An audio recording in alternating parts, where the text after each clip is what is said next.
Istorya Tagalog Horror Stories.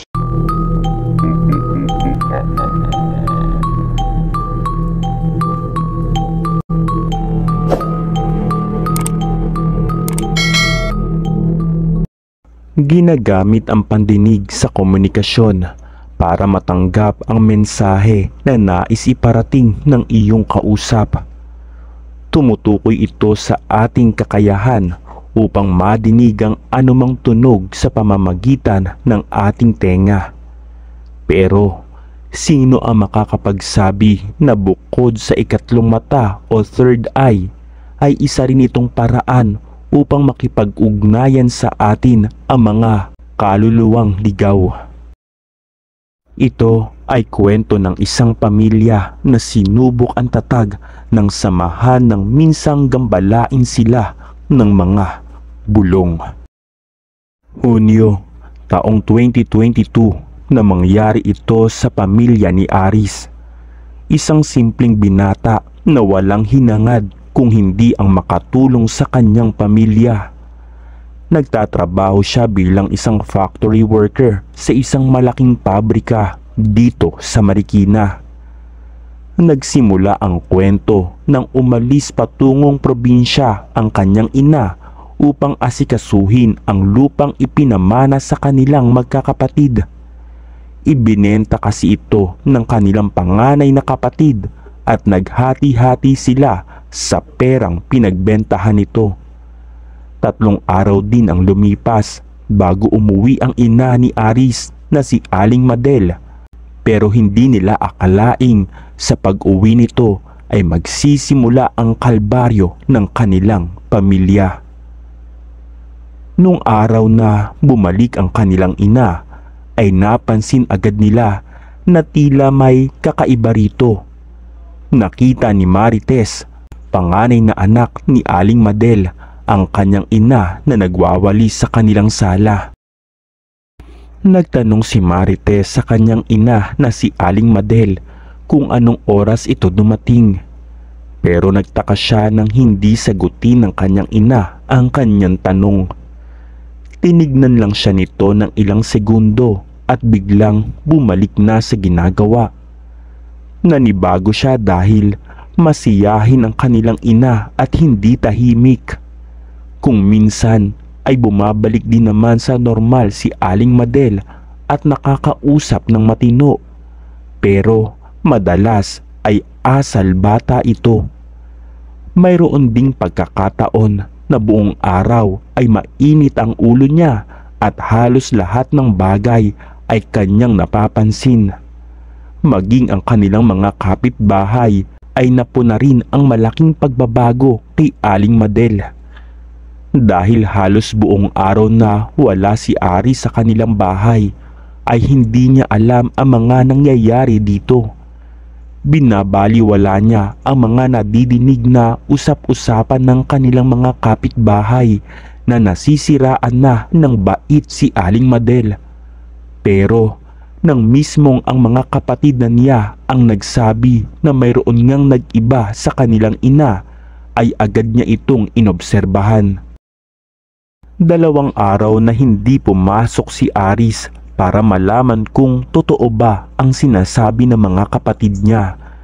Pero maging siya ay napansin na mayroon ngang kakaiba sa kanilang ina. Una niyang napansin ang madalas na pagtatalo ng kanyang mga magulang.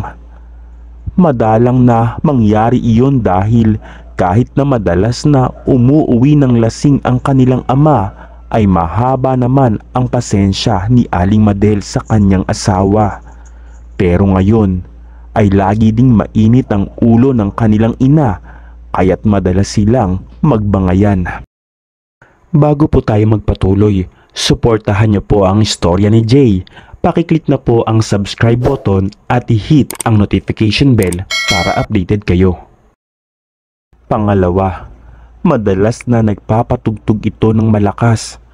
Inaaway na sila ng mga kapitbahay dahil 6:00 pa lang ng umaga ay nagpapatugtog na ito.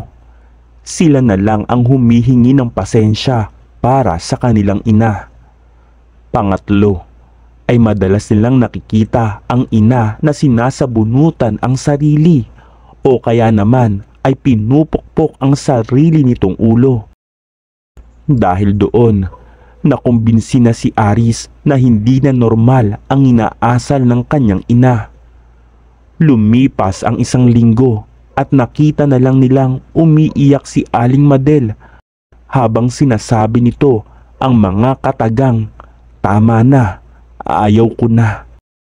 Iyak ito ng iyak kaya't naalarma na ang buo nilang pamilya. Noong una ay ayaw nitong magsalita at tila umiiwas ito sa kanila. Maluha-luha namang nagtanong si Marites sa kanyang ina kung ano ba ang nangyayari sa kanya at hindi nila maintindihan. Ngunit hindi pa rin nagsasalita si Aling Madel at patuloy lang ito sa pag-iyak. Bumulyaw naman si Mang Rodel sa umiiyak na asawa at sinabi nito na ano ba ang problema ni Madel at hindi sila manghuhula para hulaan kung ano yung nasa loob nito. Tinatanong niya ito gabi-gabi kung may problema ba ito pero wala siyang makuhang sagot. Bigla namang sumabat si Aris at sinabi ni Aris sa kanyang ama na tama na at huwag niya nang dagdagan pa ang dinadala ng kanilang ina.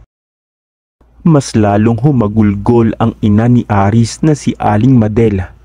Sinabi nito na hindi nila maiintindihan dahil wala sila sa kalagayan niya.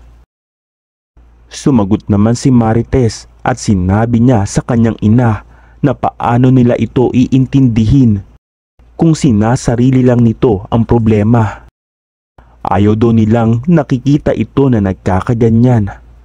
Usap-usapan na daw kasi sila sa labas, maski daw sila ay hindi nila makausap ng maayos ang kanilang ina. Kung ano man daw ang problema, sila daw ang kakampi ng kanilang ina na halos mapaluha na si Marites. Lumapit si Aris para pakalmahin ang kanyang ina. Ang iba naman nilang kapatid ay tahimik lang na nakikinig sa usapan.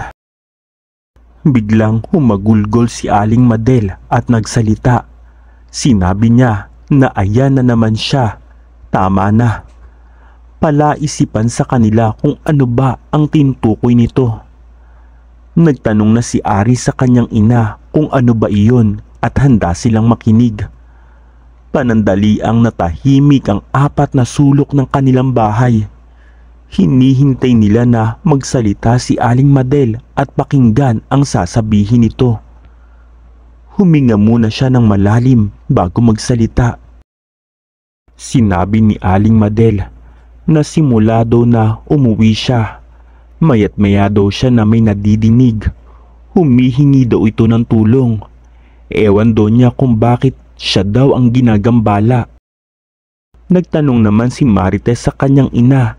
Tinanong nito kung sino at anong klaseng tulong. Nagtanong si Aling Madel sa kanilang anak at sa asawa kung hindi rin ba nila nito. Kung hindi ba nila ito nadidinig. Mayat maya daw siyang mayroong naririnig. Lalo na daw tuwing 3:00 ng madaling araw at hindi siya nito pinapatulog. Humagulgol na si Aling Madel at umiyak ng umiyak. Nagkatinginan naman ang magkakapatid. Pinapakiramdaman ang magiging reaksyon ng bawat isa. Hindi nila alam kung maniniwala ba sila sa sinasabi ng kanilang ina o hindi. Nagalit naman si Mang Rodel at sinabi niyang nababaliw na ang kanyang asawa. Lumabas na lang siya para hindi na madinig pa ang mga susunod na sasabihin ng kanyang asawa habang si Aling Madel naman ay mas lalong humagulgol dahil sa tinuran ng kanyang asawa na si Mang Rodel. Napailing na lang si Aris sa inasal ng kanyang ama at niyakap niya ang kanyang ina upang mapanatag ang kalooban nito. Sinabi ng panganay na si Marites sa kanyang ina na magpahinga muna ito at ilang araw na itong hindi nakakatulog ng maayos. Sila na daw ang bahala sa mga gawaing bahay. Kinabukasan ay naging maayos naman si Aling Madel. Nakapasok na rin si Aris sa kanyang trabaho. Pag-uwi niya galing trabaho ay hinarang siya ng kaibigang si Maribeth. Ang kababata niya na madalas makakita ng mga multo. Alam ito ng lahat maging ng mga magulang niya. Kung hindi mo siya lubusang kilala, ay mapagkakamalan mo rin siyang praning. Nang harangin ni Maribeth si Aris, sinabi niya kay Aris na meron daw siyang sasabihin dito. Kahit medyo pagod at gusto nang magpahinga ni Aris, ay nakipag-usap pa rin siya sa kaibigan. Tinanong ni Aris kung ano ba ang sasabihin nito. Sinabi ni Maribeth na ilang araw na din niyang nadidinig yung usap-usapan tungkol kay Aling Madel at nababahala na raw siya. Medyo naiirita naman si Aris dahil ayaw pang diretsuhin ni Maribeth ang sasabihin nito. Seryoso namang nagtanong si Maribeth kay Aris kung maniniwala ba ito sa sasabihin niya. Tinanong ni Aris ang kaibigan kung meron daw ba itong nakikita. Sumagot naman si Maribeth at sinabing noong mga nakaraang araw daw ay madalas niyang nakikita ang nanay niyang si Aling Madel na may nakasunod na batang lalaki. Mga 10 taong gulang daw iyon. Ewan daw niya dahil kapag titingin daw siya doon ay bigla naman daw nawawala yung bata. Tinanong ni Aris si Maribeth kung nakikita ba nito ang bumubulong sa kanyang ina. Bigla namang naging interesado si Aris sa usapan nila na kanina lang ay gusto na nitong iwan ng kaibigan at para makapagpahinga na. Nagtataka namang nagtanong si Maribeth kung ano daw bulong yun. Hindi pa daw niya kasi alam ang tungkol dito. Kinuwento ni Aris kay Maribeth na nasabi daw ng kanyang ina na si Aling Madel kahapon na halos 1 linggo na siyang hindi pinapatahimik ng mga bulong. At hindi rin daw niya alam na bata pala iyon. Hindi naman daw kasi nabanggit yun ng kanilang ina. Sinabi naman ni Maribeth kay Aris na meron daw isa pa. Madalas daw niyang makita yung bata tuwing gabi sa ilalim ng hagdan daw nila. Itim na figura lang ang nakikita niya pero sigurado siya na yun daw yung batang nakikita niya na laging kasunod ni Aling Madel. Ang tinutukoy nito ay yung hagdan sa gilid ng kanilang bahay.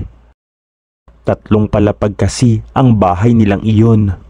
Sila ang umuuko pa sa ibabang bahagi nito. Samantalang ang pangalawa at pangatlong bahagi naman ay sa kamag-anak nila. Madilim ang parting iyon ng kanilang bahay dahil sa walang ilaw dito. Pundido rin ang ilaw ng poste sa tapat ng kanilang bahay. Dahil doon ay naniniwala si Aris sa sinasabi ng ina. Agad siyang nagpaalam kay Maribeth at nagpasalamat sa mga ikinuwento nito. Tumakbo siya sa bahay upang sabihin sa kanyang ate Marites ang kanyang nalaman. Pagpasok niya ng kanilang bahay ay agad na hinanap ni Aris ang kapatid. Ngunit nagulat siya nang makita si Marites na umiiyak at pinalilibutan ng mga kaanak. Natataranta namang nagtanong si Aris sa mga nandoon kung ano ang nangyayari sa kanyang ate at kung bakit ito umiiyak. Sumagot naman ang kanyang ama na si Mang Rodel na ang ate daw niya ay may nadidinig daw siyang mga bulong mula kanina pa. Nilapitan niya ang kapatid para tanungin ito kung ano ang nangyayari. Tinanong niya kung ano ang nadidinig nito. Niyakap lang siya nito habang patuloy pa rin sa pag-iyak. Sinabi ni Aris sa kanyang ate na sabihin daw sa kanya para matulungan niya kung batang lalaki ba ang bumubulong dito.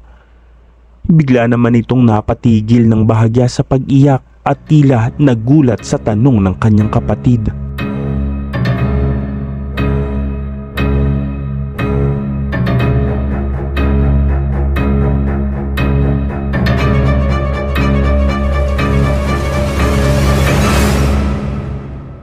Istorya Tagalog Horror Stories.